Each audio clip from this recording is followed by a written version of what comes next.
de forma sintética, eu gostaria de falar-lhe sobre a mão de dentro. Diga comigo, a mão de dentro.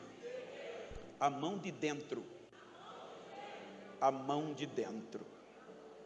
Quando nós observamos, os irmãos observam que o contexto anterior é um contexto destrutivo, é um contexto de desobediência, é um contexto, na ótica humana, tão irreversível, que o próprio Deus disse a Jeremias: não ore, não interceda por este povo, porque ainda que se apresentasse Moisés e Samuel diante de mim, eu não os ouviria.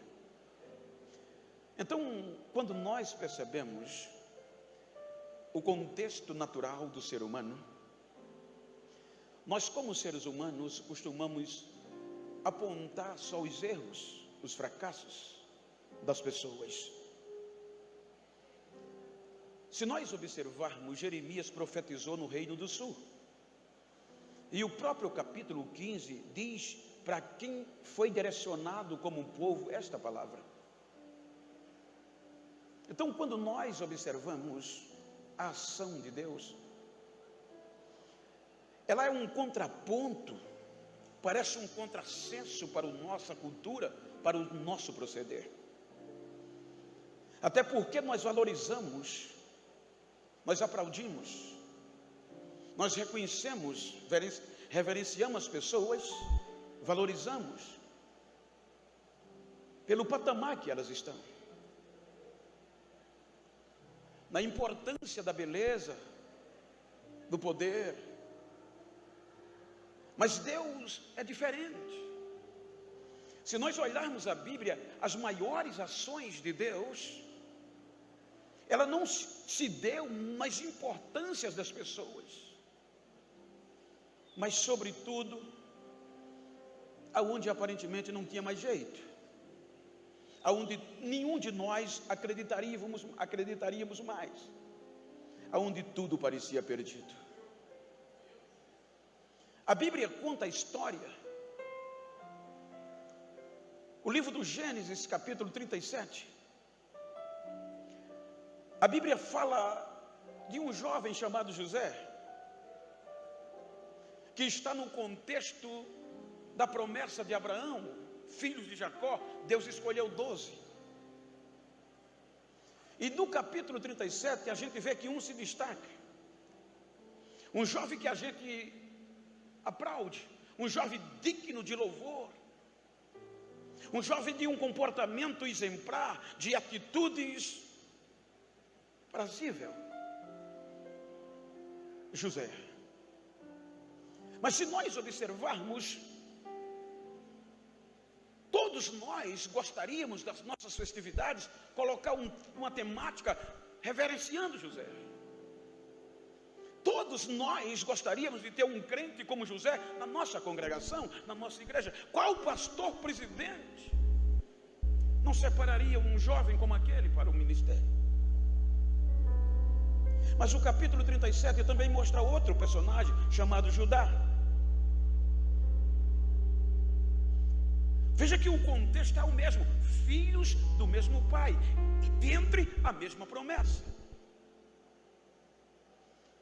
Só que o sonho de José, sintetizando, fez com que Judá tivesse uma ideia de vendê-lo.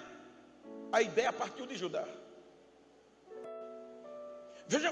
Veja a diferença de José para Judá. Em todos os 13 anos, ou em toda a sua vida, a Bíblia, salvo engano, não apresenta um tropeço de José. Quando nós vamos para Judá, a Bíblia já apresenta ele errando, no contexto histórico. Ele vendo o seu irmão, dá a ideia. Foi quem projetou. Para que vender? Para que vender? Para que matar? Vamos vender. Primeiro erro. Segundo erro, inventa uma mentira para o próprio pai, com os seus irmãos. O pai quase morre, e ele não teve a hombridade de dizer: pai, a gente mentiu. Qual filho, numa ótica sensata, via um pai, num desespero daquele, quase querendo morrer, e não se arrependeria? Mas não. O capítulo 38 o abre só para ele. E começa dizendo que naqueles dias, nos dias que o pai mais precisava, ele saiu de casa, deixou os seus irmãos e o seu pai e foi morar em Canaã. Isto não era bom, porque era um dos maiores medos que um pai tinha, que os seus filhos, pai hebraico, pai hebreu, fosse morar em Canaã, porque Canaã estava na rota da destruição. Canaã tinha comportamentos adversos ao que Deus deu a Israel. Então ele desviou-se, segundo erro. Terceiro erro, quer casar. A tradição familiar pedia que ele viesse na casa do pai e escolhesse uma entre os seus parentes. Mas não, ele casa com a cananeia, ferindo mais o coração do pai. Terceiro erro. Os filhos crescem, filho de hebreu, mas criados em Canaã. O filho quer casar. Era obviamente ele voltar na casa do pai e arrumar uma esposa para o filho, como fez Abraão. Mas não. Ele escolhe uma cananeia.